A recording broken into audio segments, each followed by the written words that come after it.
যুদ্ধবিরতির মধ্যেও গাজায় একের পর এক ইসরায়েলি হামলা, নিহত ৫, পর্যাপ্ত ত্রাণের অভাবে মানবিক বিপর্যয় চরমে, নগদ অর্থ না থাকায় বেড়েছে অস্বাভাবিক মুনাফা বাণিজ্য। ইউক্রেনের কৌশলগত গুরুত্বপূর্ণ শহর পোক্রোভস্কে রুশ হামলা জোরদার, ১১ সেনা নিহতের দাবি, প্রতিরক্ষা জোরদার, কিয়েভের বিশেষ বাহিনী মোতায়েন। ভেনেজুয়েলা উপকূলের কাছে ১৬,০০০ সেনা মোতায়েন করছে যুক্তরাষ্ট্র। মাদক চোরাচালান বন্ধে পদক্ষেপ, দাবি হোয়াইট হাউসের। যুদ্ধ বাঁধানোর চেষ্টা চলছে, অভিযোগ মাদুরোর। আফগানিস্তানের সঙ্গে সংঘাতের ২১ দিন পর তোরখাম সীমান্ত খুলে দিল পাকিস্তান। আটকে পড়া শরণার্থী পারাপারের সিদ্ধান্ত। বৃহস্পতিবার যুদ্ধবিরতি নিয়ে ফের দুপক্ষের বৈঠক। এবং ইংল্যান্ডের কেমব্রিজশায়ারে চলন্ত ট্রেনে ভয়াবহ ছুরি হামলা, আহত অন্তত ১০, আশঙ্কাজনক অবস্থা ৯ জনের। ২ সন্দেহভাজনকে আটক, চলছে তদন্ত।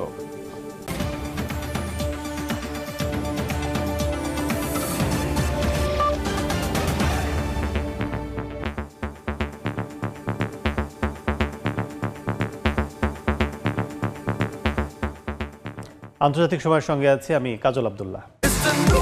অবরুদ্ধ গাজায় যুদ্ধবিরতি লঙ্ঘন করে হামলা চালিয়ে যাচ্ছে দখলদার বাহিনী।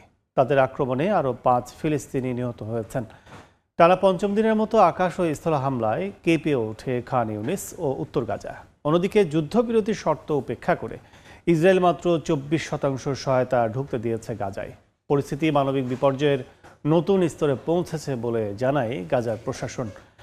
এদিকে ব্যাংকে নগদ অর্থ না থাকায় উপত্যকার বাজারে চলছে অস্বাভাবিক মুনাফা বাণিজ্য। মার্কিন প্রেসিডেন্ট ডোনাল্ড ট্রাম্পের মধ্যস্থতায় হওয়া গাজা যুদ্ধবিরতি চুক্তি অবশেষে ঠুনকো প্রমাণিত হলো। চুক্তি অমান্য করে পঞ্চম দিনের মতো শনিবার ভোরে খান ইউনিসে বিমান হামলা চালায় ইসরায়েলি বাহিনী। এতে কয়েকজন নিহত হন। স্থানীয় সূত্র বলছে, দিনের বেশিরভাগ সময়ে জুড়ে ড্রোন হামলা ও গোলাবর্ষণ চলেছে ইয়েলো লাইন সংলগ্ন এলাকায়। গাজা সিভিল ডিফেন্স জানায়, ক্রমাগত হামলায় বহু স্থানে উদ্ধার কাজ বাধাগ্রস্ত হচ্ছে। শুক্রবার উদ্ধারকর্মীরা আগের হামলায় নিহত ২২ জনের মরদেহ উদ্ধার করেন।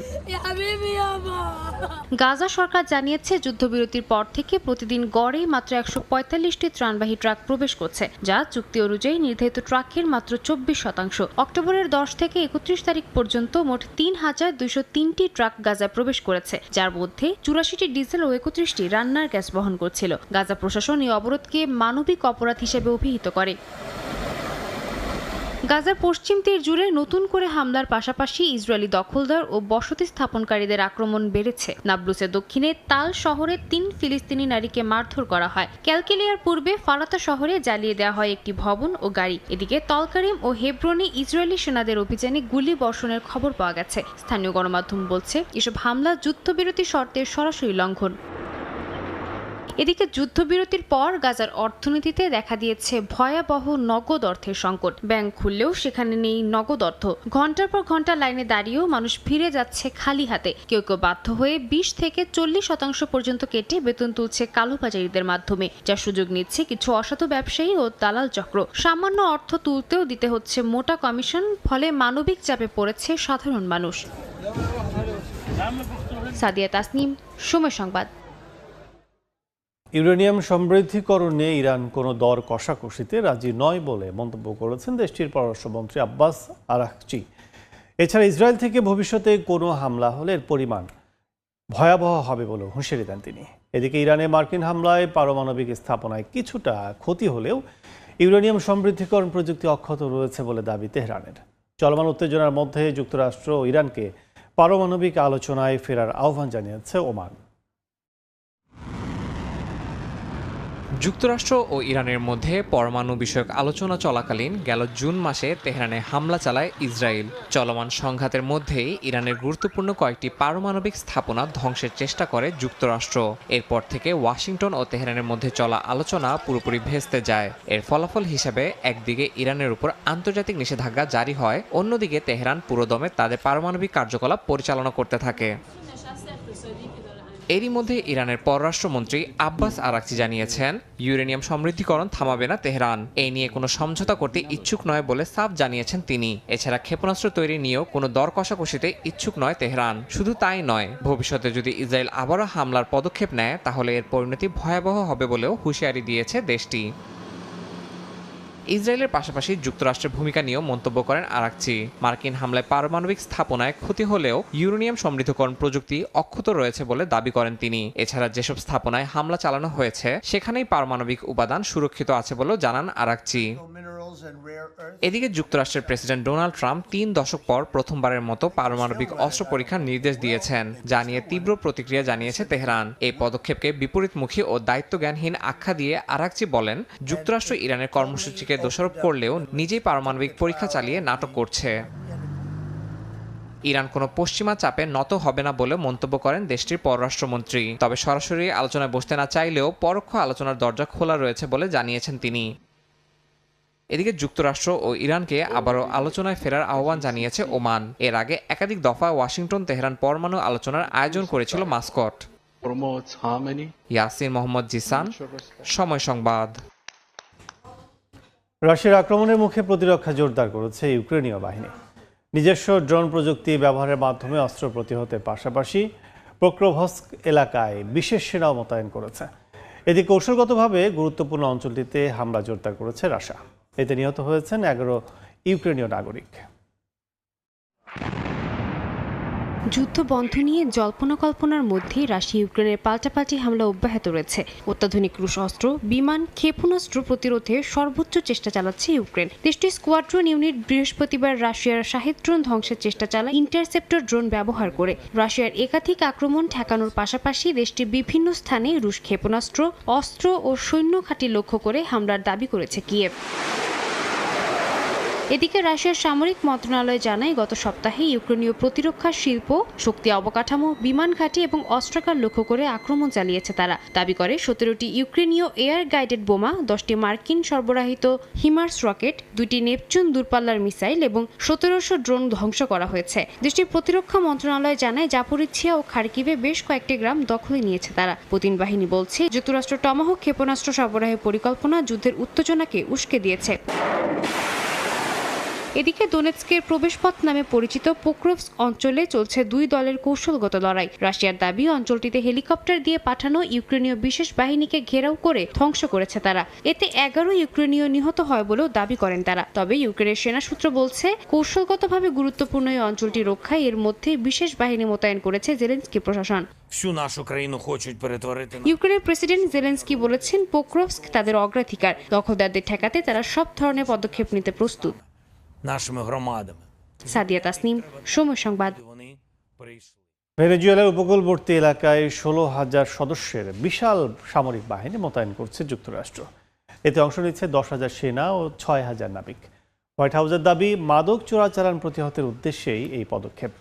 এদিকে প্রেসিডেন্ট নিকোলাস মাদুরো অভিযোগ করেছেন, ভেনেজুয়েলার বিরুদ্ধে মিথ্যা অভিযোগ এনে যুদ্ধ বাঁধানো, সরকার পরিবর্তন ও তেল সম্পদ লুটের চক্রান্ত চালানো হচ্ছে। মাদক চোরাচালানের অভিযোগে যুক্তরাষ্ট্র ভেনেজুয়েলার সম্পর্ক দিন দিন গম্ভীর হচ্ছে। সম্প্রতি ওয়াশিংটন পোস্টের প্রতিবেদন থেকে জানা যায়, যুক্তরাষ্ট্র এর মধ্যেই ভূমধ্যসাগরে 8টি যুদ্ধজাহাজ, একটি বিশেষ অভিযান জাহাজ এবং একটি পরমাণু চালিত সাবমেরিন মোতায়েন করেছে।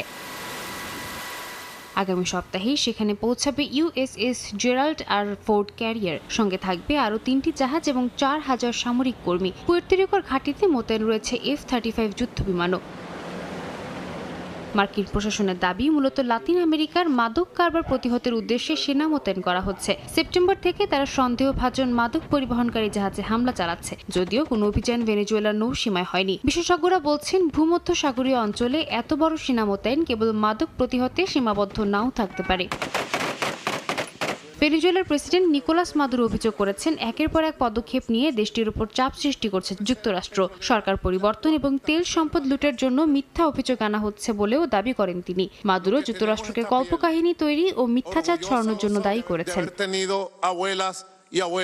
এদিকে ভেনেজুয়েলায় সামরিক হামলা চালানোর পরিকল্পনা নেই বলে জানান প্রেসিডেন্ট ডোনাল্ড ট্রাম্প। তবে সিআইএ-কে গোপন তৎপরতা চালানোর অনুমোদন দেওয়ার কথা স্বীকার করেছেন তিনি। বিশেষজ্ঞরা বলছেন, ভূমধ্যসাগরীয় অঞ্চলে এই মোতায়েন বড় কোনো সংঘাতের ইঙ্গিত।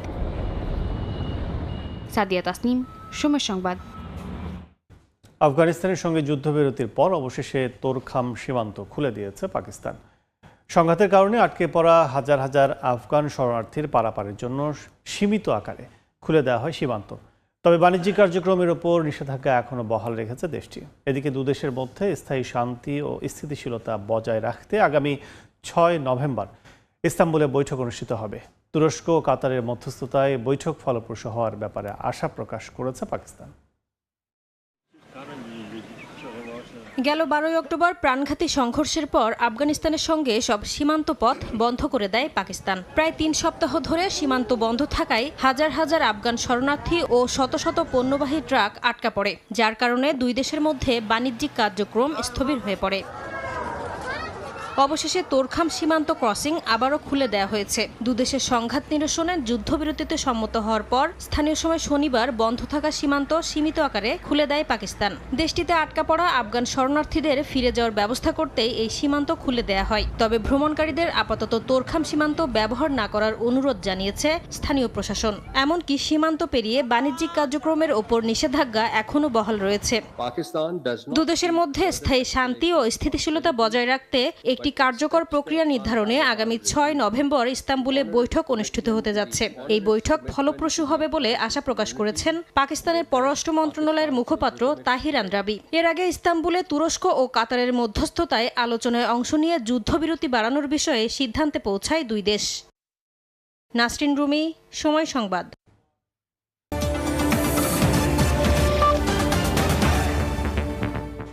ইংল্যান্ডের ক্যামব্রিজ শায়ারে চলন্ত ট্রেনে ভয়াবহ ছুরি হামলার ঘটনা ঘটেছে। এতে অন্তত 10 জন আহত হয়েছেন।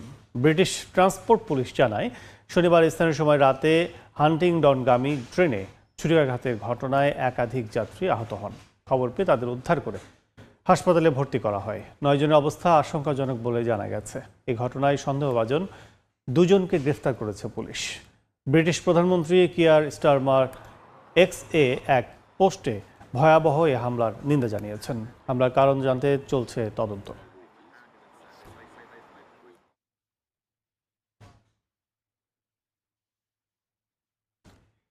গ্রিসের ক্রিট দ্বীপে বন্দুকধারীর হামলায় 2 জন নিহত হয়েছেন। আহত হয়েছেন অন্তত 6 জন।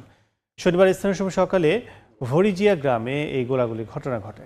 আহতদের স্থানীয় হাসপাতালে ভর্তি করা হয়েছে। তাদের মধ্যে 2 জনকে পুলিশ হেফাজতে রাখা হয়েছে তদন্তের স্বার্থে। ধারণা করা হচ্ছে দীর্ঘদিনের পারিবারিক দ্বন্দ্ব থেকেই এই সংঘর্ষের সূত্রপাত। স্থানীয় গণমাধ্যম জানায়, এর আগের রাতে একই পরিবারের আরেক বাড়িতে বিস্ফোরণের ঘটনা ঘটেছিল, তবে কেউই হতাহত হয়নি।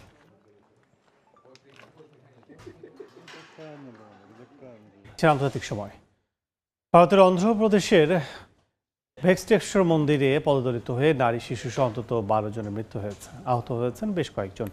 স্থানীয় সময় শনিবার সকালে একাদশী পূজায় অংশ নিতে হাজারো ভক্ত জড়ো হন মন্দিরটিতে। অতিরিক্ত ভিড়ে সিঁড়িঘাটে হুড়োহুড়িতে কয়েকজনের মৃত্যু হয়। পরে পুলিশ ও উদ্ধারকর্মীরা ঘটনাস্থলে পৌঁছে পরিস্থিতি নিয়ন্ত্রণে আনেন। স্থানীয় প্রশাসন হতাহতের বিষয়টি নিশ্চিত করেছে। বেশ কয়েকজন গুরুতর আহত হওয়ায় মৃতের সংখ্যা বাড়তে পারে বলে আশঙ্কা করা হচ্ছে। এই ঘটনায় শোক জানিয়েছেন প্রধানমন্ত্রী নরেন্দ্র মোদী। হতাহতের পরিবারকে আর্থিক সহায়তার ঘোষণা দিয়েছেন তিনি। মালয়েশিয়ার রাজধানী কুয়ালালামপুরে আইকনিক পেট্রোনাস টাওয়ারের 3য় ভবনে ভয়াবহ আগুনের ঘটনা ঘটেছে। স্থানীয় সময় শনিবার সকালে ভবনের 57 তলায় একটি রেস্তোরাঁয় আগুন লাগে। খবর পেয়ে দ্রুত ঘটনাস্থলে পৌঁছায় দমকল বাহিনীর কর্মীরা। 2 ঘন্টার মধ্যে আগুন পুরোপুরি নিয়ন্ত্রণে আনেন তারা। কর্তৃপক্ষ জানিয়েছে, এই ঘটনায় এখন পর্যন্ত কোনো হতাহতের খবর পাওয়া যায়নি। তবে আগুনে রেস্তোরাঁর 30% ধ্বংস হয়ে গেছে। অগ্নিকাণ্ডের সঠিক কারণ উদ্ঘাটনে তদন্ত শুরু হয়েছে। সাময়িকভাবে রেস্তোরাঁটি বন্ধ থাকবে বলে জানানো হয়েছে। এর আগে সামাজিক যোগাযোগ মাধ্যমে আগুন ও ধোঁয়ার ভিডিও ছড়িয়ে পড়লে ব্যাপক চাঞ্চল্যের সৃষ্টি হয়। নেদারল্যান্ডসের গেল্ডারল্যান্ড প্রদেশে রেল ক্রসিংয়ে ট্রেনের সঙ্গে ট্রাকের সংঘর্ষের ঘটনা ঘটেছে। এতে অন্তত 5 জন আহত হয়েছেন। স্থানীয় সময় বৃহস্পতিবার প্রদেশটির মেটেরান এলাকায় এই ভয়াবহ দুর্ঘটনা ঘটে। সিসিটিভি ফুটেজে দেখা যায়, পারাপারের সময় একটি ট্রাক রেল লাইনের ওপর আটকে পড়ে। বারবার চেষ্টা করেও পণ্য বোঝাই ট্রাকটি সরাতে পারেনি চালক। ঠিক তখন রেলগেটের ব্যারিকেডও নামতে শুরু করে। মুহূর্তেই দ্রুতগতির যাত্রীবাহী ট্রেনটি এসে সজোরে ট্রাকে ধাক্কা দেয়। এতে চূর্ণ বিচূর্ণ হয়ে যায় ট্রাকটির পেছনের অংশ। এ ঘটনায় অন্তত 5 জন আহত হয়েছেন।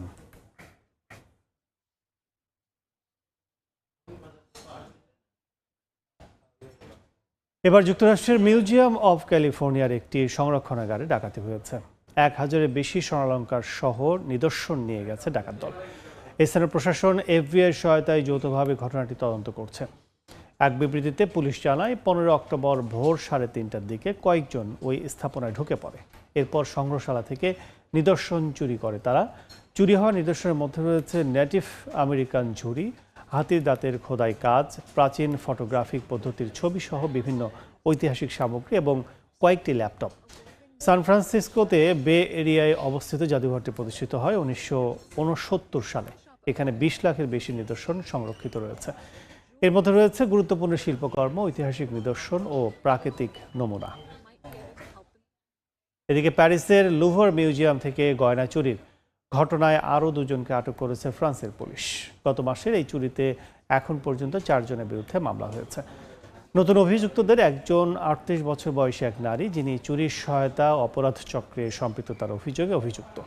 ফরাসি গণমাধ্যম জানায়, গত সপ্তাহে রাজধানী প্যারিস ও আশপাশের এলাকা থেকে 5 জনকে আটক করা হয়। তাদের মধ্যে 3 জনকে ছেড়ে দেওয়া হলেও 2 জনের বিরুদ্ধে আনুষ্ঠানিক অভিযোগ আনা হয়েছে।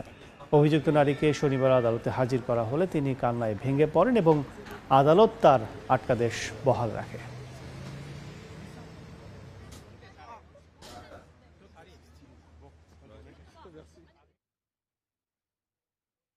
আজ চালু হচ্ছে মিশরের দ্য গ্র্যান্ড ইজিপশিয়ান মিউজিয়াম। এর মাধ্যমে দর্শনার্থীদের জন্য উন্মুক্ত হচ্ছে দেশটির 50,000-এর বেশি ঐতিহাসিক সম্পদ। 2 দশক ধরে নির্মিত এই বিশাল জাদুঘরটি প্রায় $100 কোটি ব্যয়ে গড়ে উঠেছে গিজা পিরামিডের পাশে। প্রাচীন মিশরের 3200 বছরের পুরনো রামেসিস দ্য গ্রেটের বিশাল মূর্তি, তুতেনখামেনের সমাধি থেকে পাওয়া 5000 বস্তু আর খুফুর পিরামিডের পাশ থেকে উদ্ধার করা 4500 বছরের পুরনো কাঠের নৌকা। আরব বসন্ত আর অর্থনৈতিক সংকটে বহুবার পিছিয়ে গেলেও অবশেষে খুলছে জাদুঘরের দরজা। প্রতিদিন 15 থেকে 20,000 দর্শনার্থী ভিড় করবে বলে আশা কর্তৃপক্ষের। মিশরের ইতিহাস আর গৌরবের সাক্ষী হতে মুখিয়ে আছে সারা বিশ্ব। দেশের আন্তর্জাতিক সময়, হোয়াইট হাউসে সাংবাদিক প্রবেশে বিধিনিষেধ আরোপ করেছে ট্রাম্প প্রশাসন। নিষেধাজ্ঞায় বলা হয়েছে, আগে থেকে অনুমতি নিতে হলে, নইলে হোয়াইট হাউসে প্রেস অফিসের মূল অংশে সাংবাদিক প্রবেশ করতে পারবেন না। সংবেদনশীল উপকরণ সুরক্ষিত রাখতে পদক্ষেপ গ্রহণ করা হয়েছে বলে দাবি কর্তৃপক্ষের। এই সিদ্ধান্তের পক্ষে ব্যাখ্যা হিসেবে হোয়াইট হাউসের যোগাযোগ বিষয়ক পরিচালক স্টিভেন চুয়াং দাবি করেন, সাংবাদিকরা ওই এলাকায় মন্ত্রিসভার সদস্যদের হঠাৎ ঘিরে ধরেন এবং গোপনে ভিডিও অডিও ধারণ করেন। যদিও তিনি তার এই অভিযোগের পক্ষে কোনো প্রমাণ উপস্থাপন করেননি। এর আগে অক্টোবরের শুরুর দিকে প্রতিরক্ষা সদর দপ্তর পেন্টাগনে সংবাদ প্রকাশ নিয়ে নতুন বিধিনিষেধ জারি করা হয়। বলা হয়, সাংবাদিক অনুমতি ছাড়া সেনা বা সংবেদনশীল কোনো বিষয় নিয়ে প্রতিবেদন প্রকাশ করতে পারবেন না। দালালের প্রলোভনে অবৈধ পথে মালদ্বীপ গিয়ে সর্বশান্ত অনেক প্রবাসী। ধার দেনা করে কারো কারো পক্ষে দেশে ফিরে যাওয়া সম্ভব হলেও মালদ্বীপে থাকা অনেকের দিন কাটছে বিভীষিকাময়। হাইকমিশনে বাংলাদেশ সরকারের সহযোগিতা চেয়েছেন ভুক্তভোগীরা। খন্দকার ওমর ফারুকের তথ্য, ছবিতে বিস্তারিত।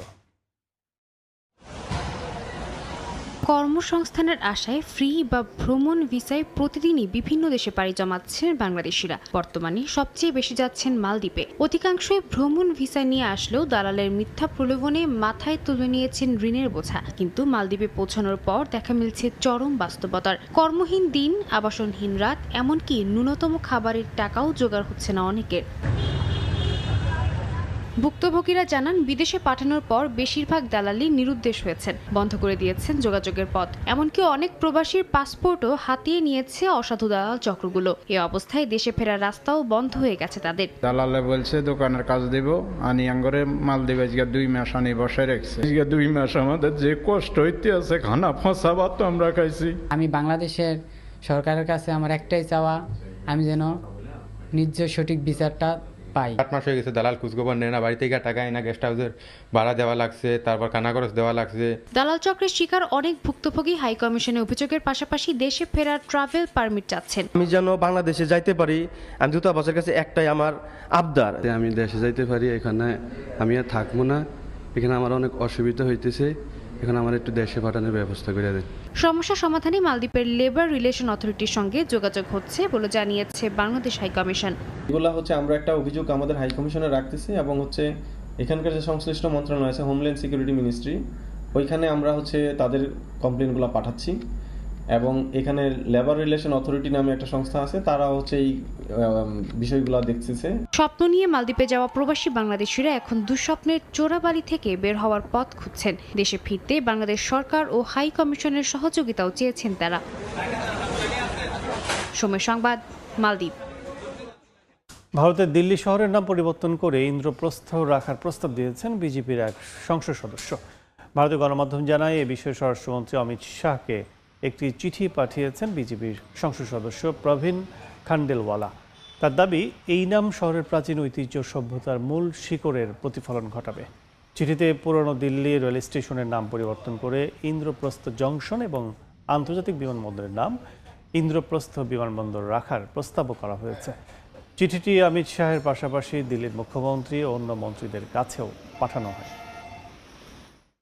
সৌদি আরবের জেদ্দা থেকে ভারতের হায়দ্রাবাদগামী এয়ার ইন্ডিগোর একটি ফ্লাইটে বোমাতঙ্কের জেরে মুম্বাইয়ে জরুরি অবতরণ করেছে।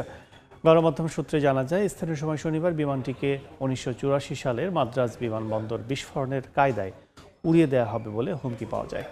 এর পরপরই ফ্লাইটটি দ্রুত মুম্বাই বিমানবন্দরে নামানো হয়। ইন্ডিগো কর্তৃপক্ষ জানায়, অবতরণের পর ফ্লাইটটিতে প্রয়োজনীয় তল্লাশি চালানো হয়। সব ধরনের পরীক্ষা নিরীক্ষার শেষে হায়দ্রাবাদের উদ্দেশ্যে রওনা দিয়ে বিকেল 4টায় সেখানে অবতরণ করে বিমানটি। এর আগে মাদ্রাজের বিমানবন্দরে ভয়াবহ বোমা হামলায় 33 জন নিহত হন।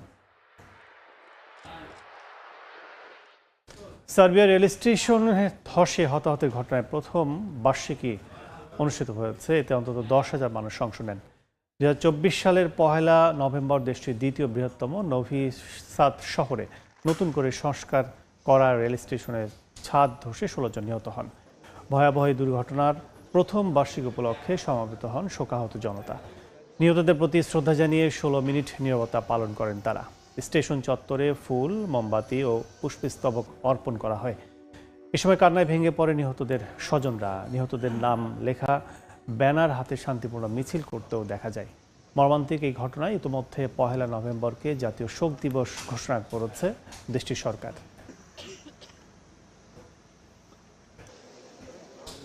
কেনিয়ার মারাকুয়েট অঞ্চলে ভয়াবহ ভূমিধসে অন্তত 15 জনের মৃত্যু হয়েছে।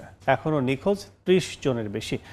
শনিবার ভোরে টানা ভারী বৃষ্টিপাতের পর পাহাড় ধসে ক্ষতিগ্রস্ত হয় একাধিক গ্রাম। দুর্গম এলাকায় উদ্ধার তৎপরতা চালাচ্ছে সেনা ও পুলিশ সহ যৌথ টিম। জনগণকে সতর্ক থাকার আহ্বান জানিয়েছে স্থানীয় প্রশাসন। শনিবার ভোরে প্রবল বৃষ্টিপাতের পর কেনিয়ার মারাকুয়েট পূর্বাঞ্চলের পাহাড়ি এলাকায় শুরু হয় ভয়াবহ ভূমিধস। মুহূর্তেই মাটির নিচে চাপা পড়ে কয়েকটি গ্রাম। দেশটির স্বরাষ্ট্রমন্ত্রী জানান, 10 জনেরও বেশি মানুষের মৃত্যু নিশ্চিত করা গেছে, আহত 20 জনেরও বেশি। এখনও নিখোঁজ অনেকে। মন্ত্রী জানান, সেনাবাহিনী, পুলিশ, কাউন্টি প্রশাসন ও মানবিক সংস্থার সদস্যরা যৌথভাবে উদ্ধার অভিযান চালাচ্ছেন। দুর্গত এলাকায় নিখোঁজদের তথ্য সংগ্রহে স্থাপন করা হয়েছে বিশেষ সহায়তা ডেস্ক। আমি জনগণকে সতর্ক থাকার আহ্বান জানাচ্ছি। একই সঙ্গে তাদের সকলকে উঁচু এলাকায় যেতে এবং ভূমিধসের ঝুঁকিপূর্ণ এলাকাগুলো এড়াতে অনুরোধ করছি। ক্ষতিগ্রস্ত এলাকায় অনেক ঘরবাড়ি ধসে পড়েছে। গাছপালা পড়ে পুরোপুরি বন্ধ হয়ে গেছে সড়ক পথ। স্থানীয় বাসিন্দারা জানান, ভোরে সবাই ঘুমিয়ে থাকায় মৃত্যুর সংখ্যা বেড়ে যায়। উদ্ধার কর্মীরা এখনও ভারী কাদামাটির নিচে আটকে থাকাদের বের করার চেষ্টা চালিয়ে যাচ্ছেন। সাম্প্রতিক বছরগুলোতে কেনিয়ায় বন্যা ও ভূমিধসের ঘটনা বেড়েই চলেছে। জলবায়ু পরিবর্তনের প্রভাবে ভারী বৃষ্টিপাত ও চরম আবহাওয়ায় এগুলো ঘন ঘন সৃষ্টি হচ্ছে বলে মনে করেন বিজ্ঞানীরা। এতে দেশ জুড়ে মানবিক সংকট ও অবকাঠামোগত ক্ষতির আশঙ্কা বাড়ছে। সাদিয়া তাসনিম, সময় সংবাদ। হারিকেন ম্যালিসার তাণ্ডবে বিপর্যস্ত ক্যারিবীয় অঞ্চল। জামাইকা, হাইতি ও কিউবায় ঝড়ের আঘাতে মৃতের সংখ্যা বেড়ে দাঁড়িয়েছে 50 জনে। জামাইকাতে 19 জনের মৃত্যু হয়েছে। 4 লাখের বেশি মানুষ বিদ্যুৎ বিচ্ছিন্ন। হাইতিতে বন্যা ও ভূমিধসে অন্তত 31 জন মারা গেছে, নিখোঁজ 20 জন। হাইতি ও কিউবাতে চলছে উদ্ধার কাজ ও মানবিক সহায়তা। $52 বিলিয়ন বেশি ক্ষয়ক্ষতি হয়েছে বলে ধারণা করা হচ্ছে। এদিকে দক্ষিণ এশিয়ার দেশ ভিয়েতনামে বন্যায় অন্তত 29 জনের মৃত্যু হয়েছে। স্থানীয় সময় শুক্রবার জামাইকার মন্টেগো বেতে ঘণ্টার পর ঘণ্টা লাইনে দাঁড়িয়ে পানি ও নগদ অর্থ সহায়তা নেন স্থানীয়রা। হারিকেন মেলিসার তাণ্ডবে লণ্ডভণ্ড অবস্থা জামাইকার। বিদ্যুৎ বিচ্ছিন্ন অবস্থায় রয়েছেন অন্তত 4,62,000 মানুষ। বেশ কিছু অঞ্চলে যোগাযোগ সম্পূর্ণ বিচ্ছিন্ন। কয়েকজনের মৃত্যুও হয়েছে। মৃতের সংখ্যা বাড়তে পারে বলে আশঙ্কা করছেন দেশটির তথ্যমন্ত্রী। আটকা পড়াদের উদ্ধারে কাজ করছে সামরিক বাহিনী ও আন্তর্জাতিক সহায়তা দল। আমাদের প্রচুর সহায়তা দরকার। গ্যাসের সরবরাহ সীমিত। মানুষ লাইনে দাঁড়িয়ে ঘণ্টার পর ঘণ্টা অপেক্ষা করছে।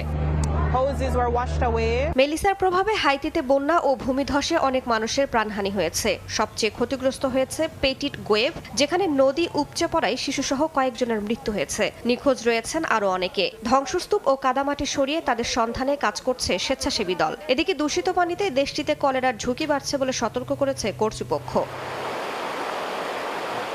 হারিকেন মেলিসার আঘাতে ক্যারিবীয় আরেক দ্বীপরাষ্ট্র কিউবার অবস্থাও বিপর্যস্ত। গ্রানমা প্রদেশে বন্যায় আটকে পড়া বাসিন্দাদের উদ্ধারে নেমেছে সেনাবাহিনী। প্রবল বৃষ্টিতে সড়ক ও সেতু ভেঙে পড়েছে, ঘরবাড়ি ভেসে গেছে। রেড ক্রস ও স্থানীয় দমকল বাহিনীও একযোগে উদ্ধার অভিযান চালাচ্ছে। আমরা এরই মধ্যে 3,000-এর বেশি মানুষকে উদ্ধার করেছি। এখনো উদ্ধার ও পুনরুদ্ধার কার্যক্রম অব্যাহত রয়েছে। ক্যারিবীয় অঞ্চলে মেলিসার কারণে বন্ধ স্কুল, বাস্তুচ্যুত বহু শিশু। ইউনিসেফ জানিয়েছে 7 লাখের বেশি শিশুর জীবনযাত্রায় প্রভাব ফেলেছে হারিকেন মেলিসা। আর ক্ষয়ক্ষতির পরিমাণ প্রায় $52 বিলিয়ন বলে আশঙ্কা করা হচ্ছে। এদিকে টানা বৃষ্টিপাতে ভয়াবহ বন্যার কবলে দক্ষিণ এশিয়ার দেশ ভিয়েতনাম। বন্যায় বেশ কয়েকজনের মৃত্যু হয়েছে। দা নাং, হুয়ে ও কোয়াং নাই প্রদেশে প্লাবিত হয়েছে 1,28,000 ঘরবাড়ি। কিছু এলাকায় পানির উচ্চতা 6 ফুটেরও বেশি। রেকর্ড 1085 মিলিমিটার বৃষ্টিপাতে পুরো এলাকা বিপর্যস্ত হয়ে পড়েছে। এখন পর্যন্ত 26,000-এর বেশি মানুষকে নিরাপদে সরিয়ে নেওয়া হয়েছে। 5,000 হেক্টরের মতো জমি ক্ষতিগ্রস্ত হয়েছে। রাইসা জান্না, সময় সংবাদ। Thai Aluminium. The better is now the best. সাবেক মার্কিন প্রেসিডেন্ট রোনাল্ড রিগানকে ঘিরে বিজ্ঞাপন বানানোর জেরে ট্রাম্পের কাছে ক্ষমা চাওয়ার বিষয়টি স্বীকার করেছেন কানাডার প্রধানমন্ত্রী মার্ক কার্নি। শনিবার সাংবাদিকদের বলেন, বিজ্ঞাপন তিনি অনুমোদন করেননি। তবে মার্কিন প্রেসিডেন্ট ডোনাল্ড ট্রাম্প সাফ জানিয়েছেন, দুই দেশের মধ্যকার বাণিজ্য আলোচনা শুরুর জন্য ক্ষমা যথেষ্ট নয়। দেশটির সঙ্গে বাণিজ্য ইস্যুতে আর আলোচনা হবে না বলেও সাফ জানান তিনি। কানাডার অন্টারিও প্রদেশের এক রাজনৈতিক বিজ্ঞাপনেই থমকে আছে যুক্তরাষ্ট্র কানাডা বাণিজ্য আলোচনা। সম্প্রতি প্রচারিত বিজ্ঞাপনে সাবেক মার্কিন প্রেসিডেন্ট রোনাল্ড রিগানের বক্তব্য ব্যবহার করে বলা হয়, শুল্ক নীতি বাণিজ্য যুদ্ধ ডেকে আনে। ট্রাম্প একে ভুয়া বিজ্ঞাপন আখ্যা দিয়ে আলোচনা বন্ধের ঘোষণা দেন এবং কানাডার উপর অতিরিক্ত 10% শুল্ক আরোপ করেন। শুক্রবার সাংবাদিকদের ট্রাম্প জানান, ওই বিজ্ঞাপনের জন্য ক্ষমা চেয়েছেন কানাডার প্রধানমন্ত্রী। এবার বিষয়টি নিশ্চিত করলেন মার্ক কার্নিও। শনিবার সাংবাদিকদের সঙ্গে আলাপকালে মার্কিন প্রেসিডেন্টের কাছে ক্ষমা চাওয়ার বিষয়টি স্বীকার করেন কার্নি। তিনি জানান, প্রেসিডেন্ট ট্রাম্প ওই বিজ্ঞাপনে ক্ষুব্ধ হওয়ায় সম্প্রতি সিউলে অনুষ্ঠিত এক নৈশভোজে তিনি নিজে বিষয়টি নিয়ে ক্ষমা চেয়েছেন। কার্নি বলেন, যুক্তরাষ্ট্রের সঙ্গে সম্পর্ক রক্ষা করা তার সরকারের দায়িত্ব এবং এই বিজ্ঞাপন তিনি অনুমোদন করেননি। তবে কার্নির ক্ষমা প্রার্থনাও মন গলাতে পারেনি মার্কিন প্রেসিডেন্টের। ডোনাল্ড ট্রাম্প এরই মধ্যে জানিয়েছেন, ওই বিজ্ঞাপনের জন্য কানাডার প্রধানমন্ত্রী ক্ষমা চাইলেও দুই দেশের মধ্যে নতুন করে কোনো বাণিজ্য আলোচনা শুরু হবে না। ব্যক্তি হিসেবে মার্ক কার্নিকে পছন্দ করেন জানিয়ে ট্রাম্প আরও বলেন, তারা যা করেছে তা ভুল ছিল। ঐতিহাসিকভাবে কানাডা যুক্তরাষ্ট্রের সবচেয়ে বড় বাণিজ্য অংশীদার। দেশটি প্রায় 75% পণ্য রপ্তানি করে মার্কিন বাজারে। ট্রাম্প প্রশাসনের ধারাবাহিক শুল্ক বৃদ্ধি ও রাজনৈতিক দ্বন্দ্বে দুই দেশের অর্থনৈতিক সম্পর্ক ক্রমেই জটিল আকার নিচ্ছে। ফরহাদ চৌধুরী, সময় সংবাদ। দক্ষিণ কোরিয়ায় চীনের প্রেসিডেন্টের সফর ঘিরে রাজধানী সিউলে বিক্ষোভ করেছেন কয়েক হাজার মানুষ। চীনের সঙ্গে বাণিজ্য ভিসা নীতি নিয়ে ক্ষোভ প্রকাশ করেন বিক্ষোভকারীরা। এদিকে দেশের ভাবমূর্তি রক্ষার স্বার্থে আন্দোলনকারীদের বিরুদ্ধে কঠোর ব্যবস্থা নেওয়ার হুঁশিয়ারি দিয়েছে সরকার। দক্ষিণ কোরিয়া থেকে মোহাম্মদ হানিফের রিপোর্টে বিস্তারিত। স্থানীয় সময় শনিবার দক্ষিণ কোরিয়ার প্রেসিডেন্টের সঙ্গে বৈঠকে বসেন চীনের প্রেসিডেন্ট শি জিনপিং। দ্বিপক্ষীয় বৈঠকে বিভিন্ন বিষয় আলোচনা করেন দুই নেতা। অ্যাপেক সম্মেলনে চীনের অংশগ্রহণকে কেন্দ্র করে রাজধানী সিউলে চীন বিরোধী একাধিক সমাবেশ অনুষ্ঠিত হয়েছে। এই দিনে রাস্তায় হাজারো মানুষ জড়ো হয়ে চীনের বিরুদ্ধে স্লোগান দেন এবং বেইজিং সরকারের নীতির প্রতিবাদ জানান। বিক্ষোভকারীদের দাবি চীনের বাণিজ্য নীতি ও দক্ষিণ কোরিয়ায় এর ক্রমবর্ধমান প্রভাব দেশের অর্থনীতি ও কর্মসংস্থানের জন্য হুমকি সৃষ্টি করেছে। মনে হচ্ছে আমাদের দেশ দিন দিন চীনপন্থী হয়ে উঠছে। সরকার বিচার বিভাগ ভেঙে সেটাকে তার নিয়ন্ত্রণে নিচ্ছে, যেটা মোটেও গণতন্ত্র নয়। আমাদের গণতন্ত্রকে রক্ষা করতে হবে, শুধু জাতির উন্নয়নের জন্য নয়, বরং ভবিষ্যৎ প্রজন্মের কাছেও আমরা দায়বদ্ধ। সে কারণেই আমি এই চীন বিরোধী সমাবেশে এসেছি।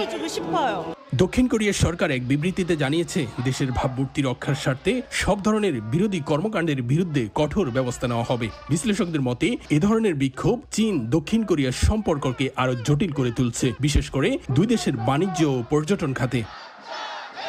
দক্ষিণ কোরিয়া থেকে মোহাম্মদ হানিফ, সময় সংবাদ। আফ্রিকার দেশ তানজানিয়ার বিতর্কিত নির্বাচনে 98% ভোট পেয়ে আবারও প্রেসিডেন্ট নির্বাচিত হয়েছেন সামিয়া সুলুহু হাসান। স্থানীয় সময় শনিবার দেশটির নির্বাচন কমিশন আনুষ্ঠানিক ঘোষণা দেয়। এর আগে গত বুধবার দেশটিতে প্রেসিডেন্ট নির্বাচন অনুষ্ঠিত হয়, যেখানে বিরোধী দলের প্রধান দুই নেতাকে প্রতিদ্বন্দ্বিতা করতে না দেওয়ার অভিযোগে রাস্তায় নামেন হাজার হাজার মানুষ। একসময় বিক্ষোভ সহিংসতায় রূপ নেয়। শুক্রবার দেশটির প্রধান বিরোধী দল জানায় নির্বাচন পরবর্তী সহিংসতায় দেশটিতে অন্তত 700 জন প্রাণ হারিয়েছেন।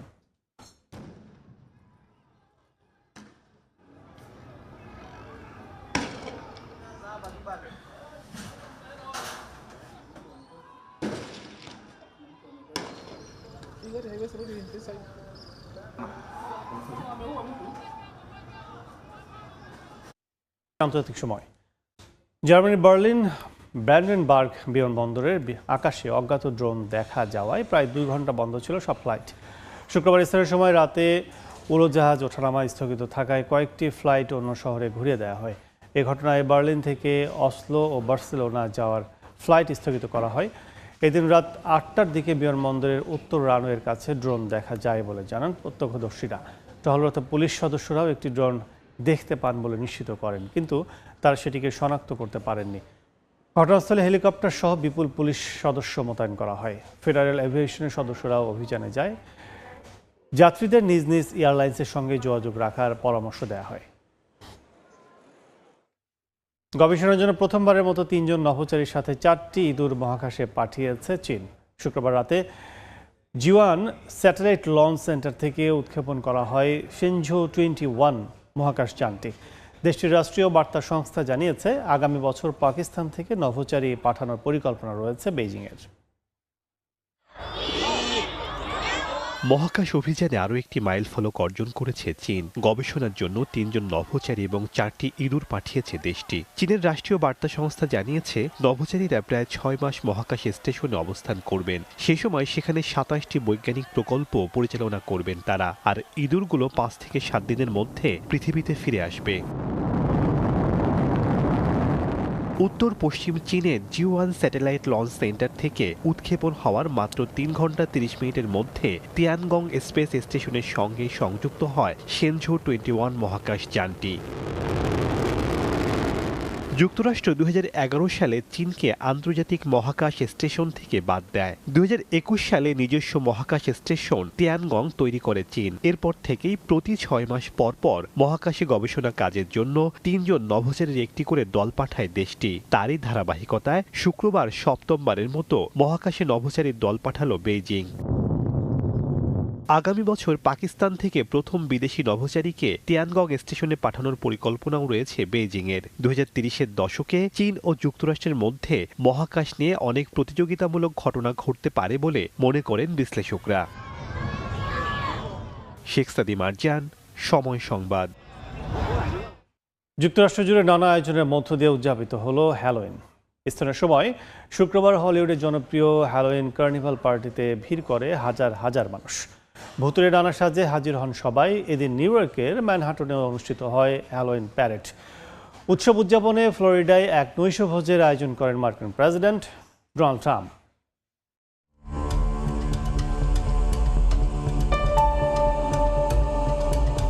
প্রথম দেখাতে মনে হতে পারে এটা কোনো ভৌতিক সিনেমার দৃশ্য।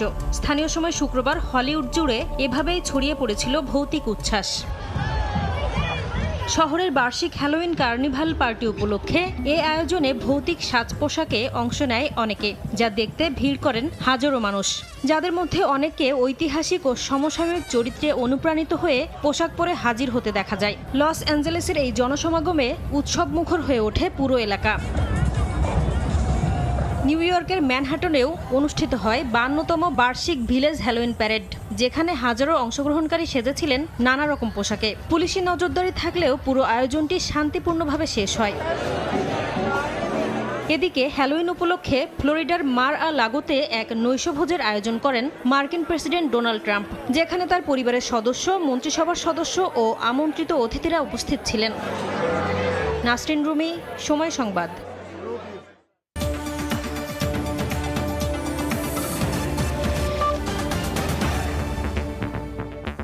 এই ছিল আন্তর্জাতিক সময়।